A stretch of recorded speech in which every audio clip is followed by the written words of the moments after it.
आपण सगळेच कष्ट करतो, आपण सगळेच काम करतो आणि काम करत असताना आपण आपलं 100% सगळेजण देतो. पण तरीही कधी-कधी आपल्या आयुष्यामध्ये ना, कधी सगळ्यांचं आयुष्य नीट नसतं. कधी कुणाचं खूप चांगलं असतं, तर कधी कुणाचं इतकं चांगलं नसतं. का बरं?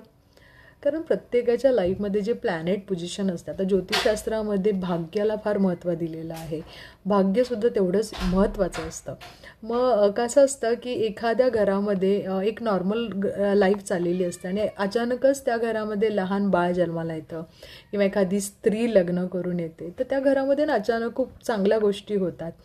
म्हणजे थोडक्यात मला असं सांगायचं आहे की कधी-कधी काही माणसं ऑफिसमध्ये जातात, म्हणजे स्त्रिया, पुरुष मंडळी, आणि घरी आल्यानंतर त्यांना ना खूप राग येतो. त्यांना असं वाटतं की यार मी दिवसभर काम करते किंवा काम करतोय आणि घरातले मस्त खातायत पितायत, काही पडलेले नाही, मुलं तर नुसती दंगा करतायत आणि त्यांना काहीच कळत नाही आहे. मी दिवसभर काम करून येते, पैसा